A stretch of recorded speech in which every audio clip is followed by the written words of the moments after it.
Hello, everyone. We're going to give it another minute or so and see if we can get a couple more people on, and then we'll get started.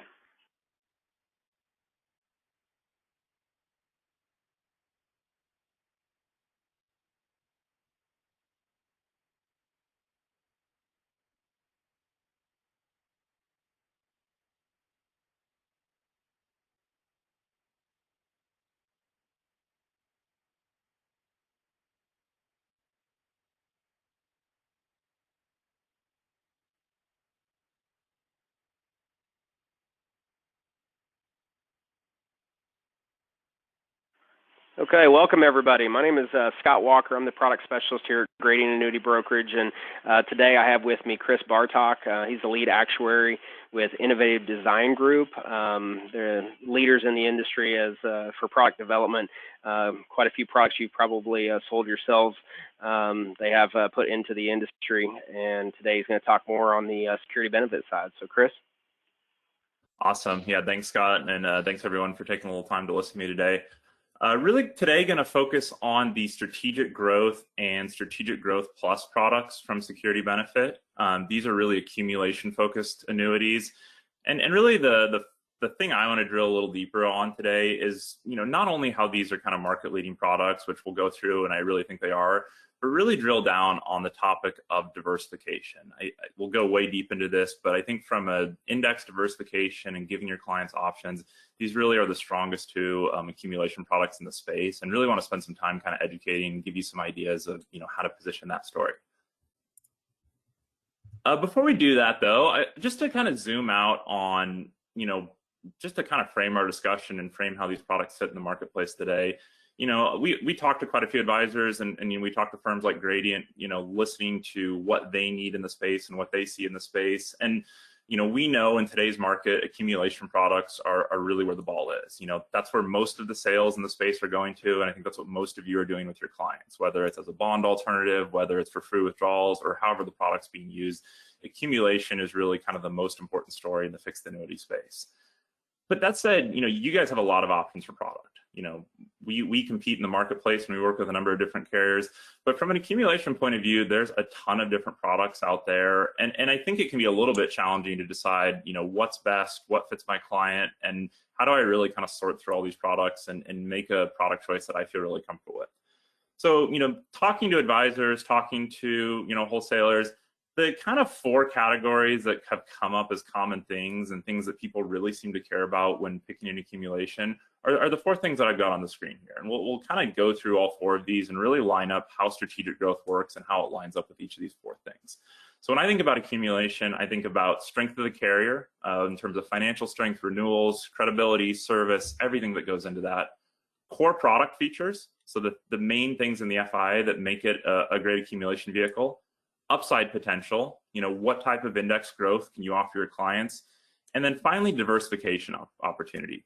We're going to spend a little time on all four of these today and kind of how strategic growth stacks up, but we'll really drill down in a little bit more detail on number 4 and hopefully give you a little perspective on diversification that you've maybe never seen before.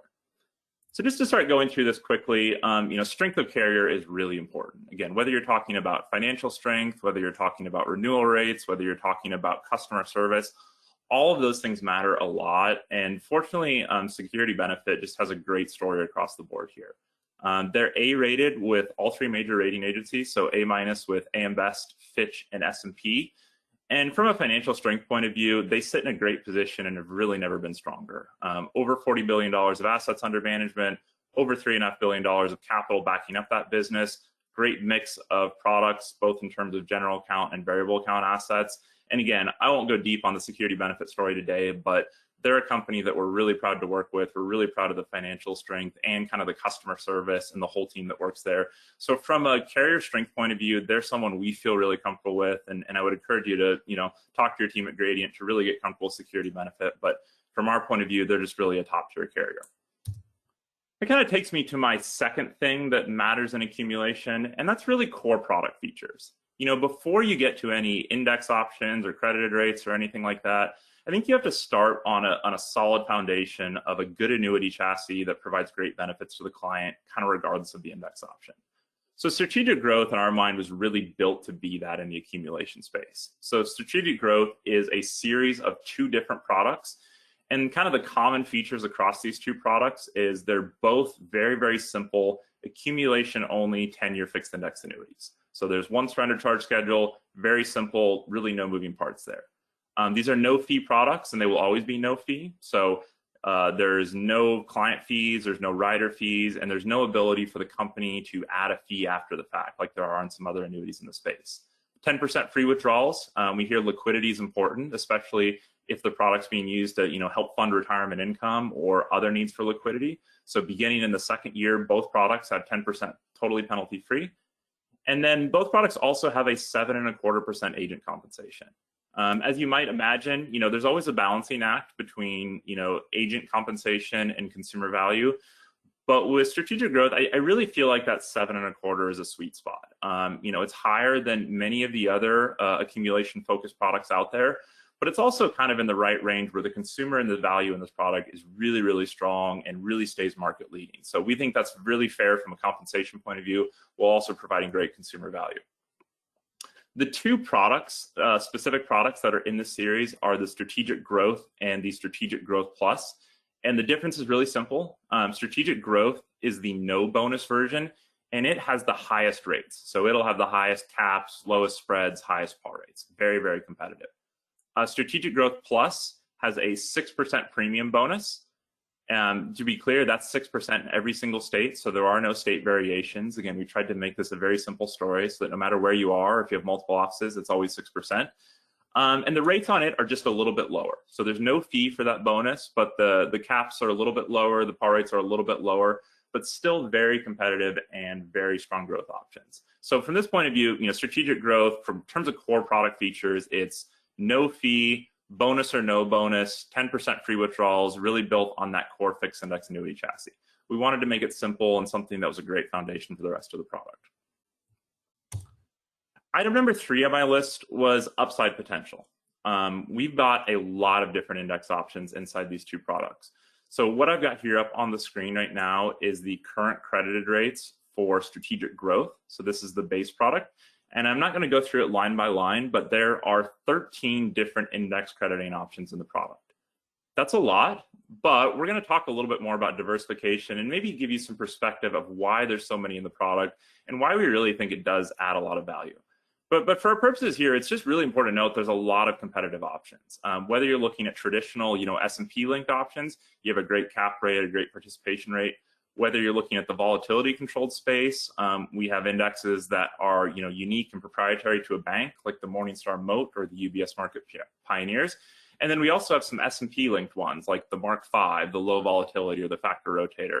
And again, really the goal here is to give great client accumulations kind of no matter the environment or no matter what their preferences are. So every index that's in here is in here for a reason. And again, we think the overall set makes the product really competitive and kind of no matter what you pick, there's great options. These are the rates for Strategic Growth Plus.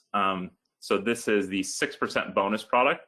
And you can see here the rates are still very, very competitive, especially considering the 6% bonus. The participation rates are a little bit lower, the spreads are a little bit higher, but in exchange for that, the client gets a 6% upfront guaranteed return through that premium bonus.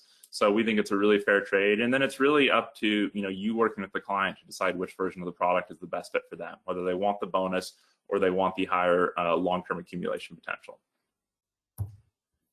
Just to give kind of a sense of scale for what type of upside in the product, what I've got here on the screen is just a snapshot from a blended illustration in strategic growth.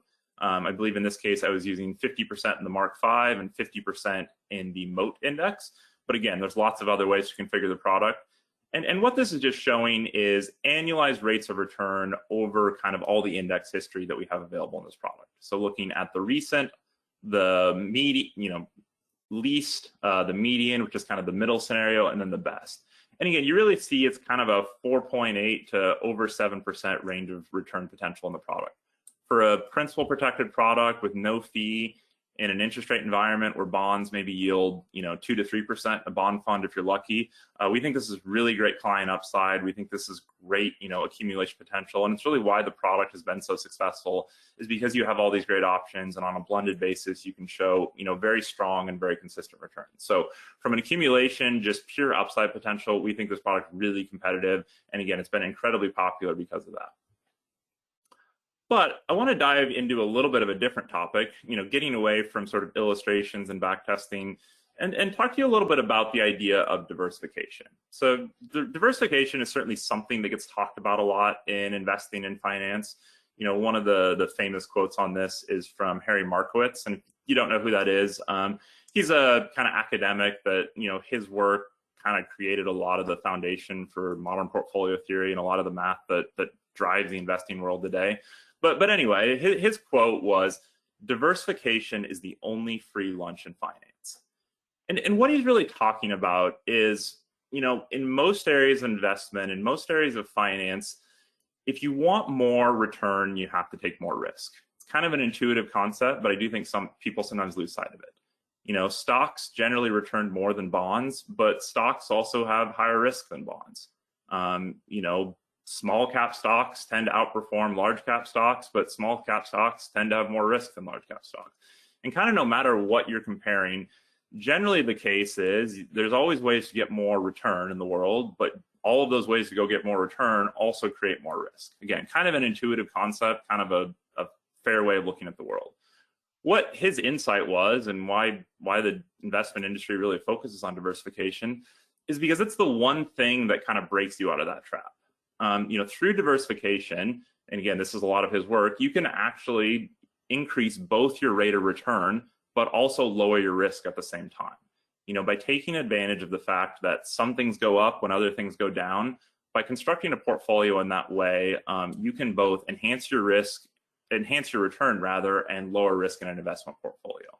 And that's kind of the investment point of view on it, but that same logic, that same math, that same way of looking at the world really also applies in the fixed index annuity. It's an insurance product, it's not an investment, but ultimately these are indexes kind of linked to the investment markets, and there's an opportunity within the fixed index annuity to take advantage of diversification. Something I thought might be interesting is just to make a little bit of a case for why on diversification. A lot of colors on this slide here, but just to kind of orient you to it, what I've got here up on the screen is looking at 20 different indexes that are used across the space in fixed index annuities. And I've got the top 20 of them by 2019 calendar year performance. So we look back, 2019, all of the indexes available on a fixed index annuity, this is across every single carrier, what were the top 20 performing indexes?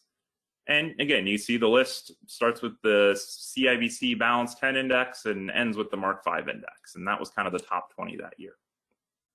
The thing that becomes really, really clear right away is past performance does not predict future results. That's something that every disclosure on every product always says, but sometimes you have to live it to sort of see it. The top ranking index in 2019, the balanced index, the year before in 2018, it was one of the worst performing. It was number 88 out of the 95 or so indexes I track. And then in 2020, it did great again. And then in 2021, so far year to date, has done really, really poorly.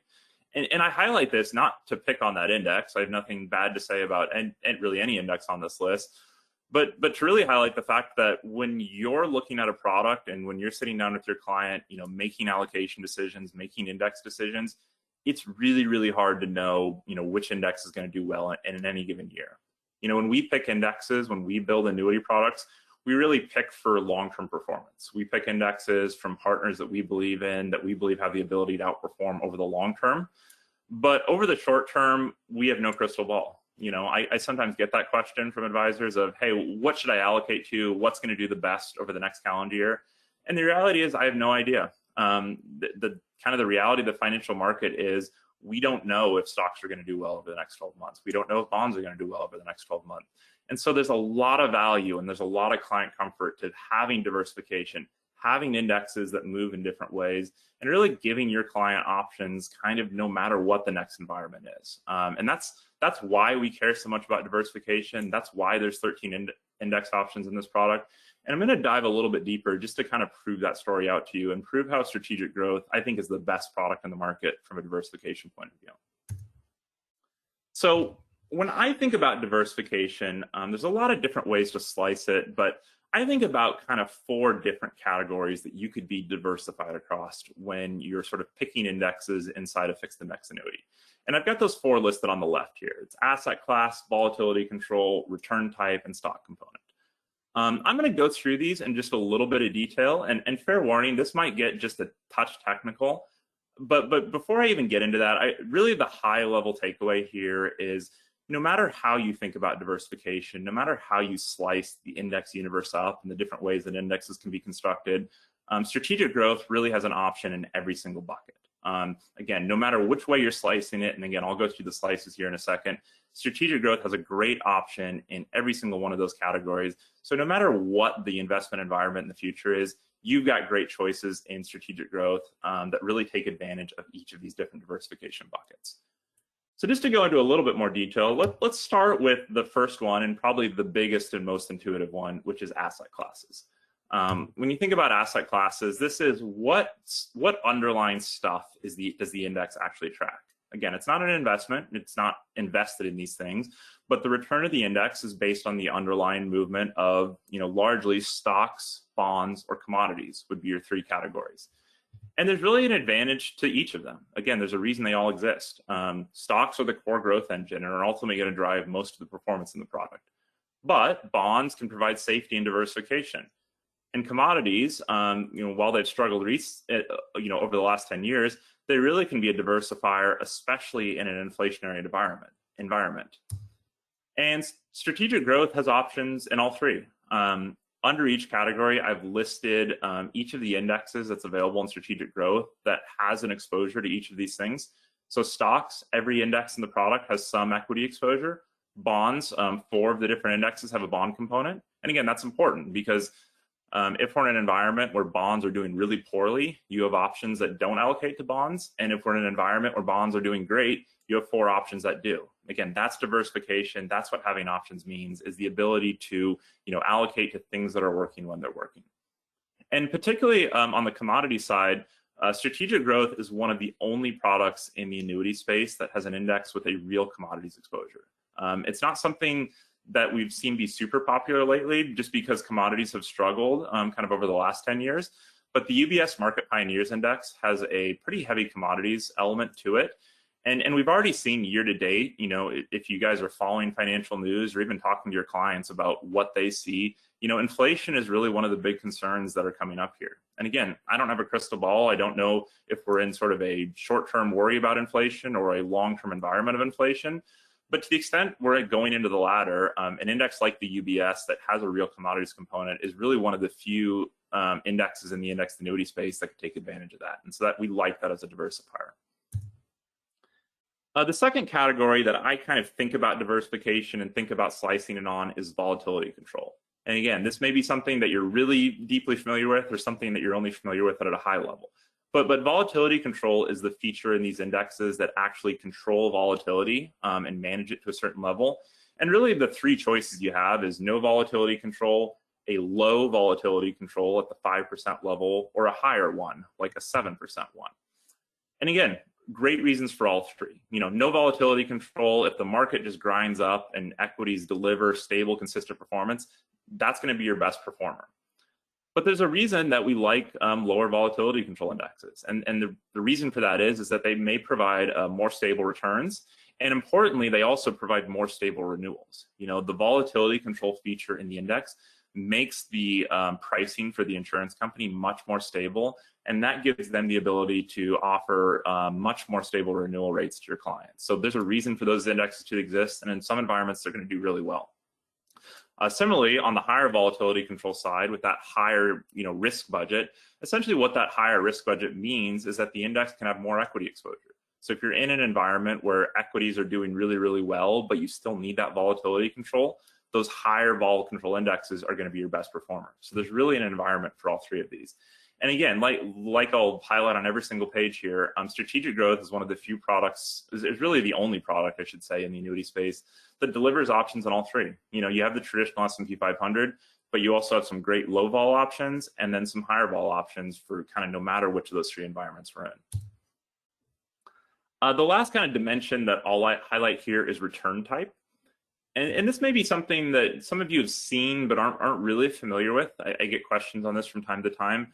And that's whether an index is excess return or total return. And just for definition's sake, so what an excess return index means is that the index includes a deduction of short-term interest rates in calculating it. Again, kind of a technical definition, but basically it means we take short-term interest rates out of the index return, whereas a total return does not do that in the index calculation.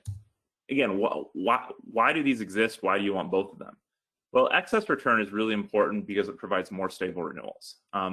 One of the big things that impact option prices and impact the renewal rates that an insurance company is able to offer is short-term interest rates. But an excess return index solves that problem. Some of you may have had customers experience kind of poor renewal rates on total return indexes. I'd be pretty surprised if you've had customers with bad renewals on excess return. And that's because of that interest rate feature. And again, it's a little bit in the weeds, but it really is important in providing that stable renewal. But we do like total return indexes. If interest rates stay low, and again, I have no crystal ball on interest rates, but if interest rates stay low, the total return indexes might outperform over the long term. And so we like having options for both. And again, here, 4 of the indexes, the Mark V, the UBS, the Factor, and the Barclays index are all excess returns. So those are kind of your stable renewal options. Whereas the S&P 500 and the S&P low vol, they might have a little bit more volatility in the renewal rates, but do also have the potential to outperform. So again, both options make sense and both stories make sense. So again, that's a lot of different ways to look at diversification. Again, my goal is not for you to remember every single one of these, and certainly this is not a client presentation. But I do think I do hope it's some perspective for you of in a world with 50 different accumulation products to choose from. One of the few ways that the products really differentiate is what kind of diversification they have and what kind of options you're really going to have for your client in the future. We're not selling a 1-year annuity here, we're selling a 10-year annuity here. And so no matter what the future looks like 5 years from now, you want a product that has great choices, great options for diversification, kind of no matter what. Just to end on one last slice of diversification here is the stock component, and I'll go quick here. And this is to the extent, if an index includes equities, if an index includes stocks inside of it, how do you actually pick the stocks that are in there? And again, there's lots of different ways to do this. The traditional benchmark, that would be like the S&P 500. But as you've seen in the space, there's lots of other different ways to do that, whether it's picking on technicals, kind of trading singles, picking on factors such as the relative price to value of the company, or picking more on fundamentals of choosing companies based on their business model. And from a why these exist, pretty simply, the benchmark indexes, they're simple, they're transparent, they're what your clients understand, they're what your clients see in the newspaper. But all these other different ways of picking stocks do have the tendency to outperform. But the important thing is they've outperformed in different environments. And again, we don't know which of these is going to do well next year. We don't know which will do best the year after that. So we believe in options and believe in giving sort of diversification. And again, strategic growth has options here across the board, whether it's, the UBS index is more of a technicals type trading factor. The S&P ones use factor, and the MOAT index looks at business fundamentals. So whichever one of those strategies are in favor, whichever ones are outperforming, you've really got a great option for all three. Like I mentioned, the biggest story I think with strategic growth, and really the reason I think it's better than any other accumulation product, is this story of diversification. It's one thing to have great index options, but it's another thing to have a whole set of them that work across the board in different environments. And so just to close here, a lot of numbers and colors on this chart, but what this is, and this is a piece that Security Benefit produces, and you can actually download and even use with your clients if you want, although it's a little bit technical. But what it's showing is every single index option available in strategic growth and ranking it over the last 15 or so years back to 2005 based on performance. So a lot of times, you call this your periodic table of investments, your Skittles chart. Those of you that do investments have probably seen similar charts like this. And I think, in a really, really simple way, this makes the case for diversification. Every single year, generally something else is working. Some years the UBS is your best performer. Some years the S&P is. Some years the Mark V. Some years the MOAT is. Again, we have no crystal ball here, and so that's why we believe in diversification. In strategic growth, you have the option to allocate to as many index buckets as you want. You can only illustrate 4 of them, but there's no actual restrictions in the product. And you also have the ability to reallocate over time. So as your needs and your clients' needs change over time, you have the ability to take advantage of any of these different index buckets, kind of regardless of what the environment is. So with that, I'll click through a couple disclosures here, and just want to say I really appreciate your time. Strategic growth and security benefit have been really great partners to us, really great partners to Gradient. Gradient has been an outstanding partner for us as well too. So I definitely encourage you to utilize the team there. As you have questions or want to go deeper on any of this, reach out to your Gradient marketer, and they have full access to me, and I'd be happy to go on any level deeper here. But with that, I'll wrap it up and pass it back to Scott. Thanks, Chris. That was fantastic. I always learn something new when I get around you. So happy to talk to anybody that would like to get more information on the strategic growth annuity or the indexes inside. And you can reach me direct at the product desk at 785-581-0819. And or you can talk with your marketer, and that toll-free number is 800-407-4137. Appreciate you all attending.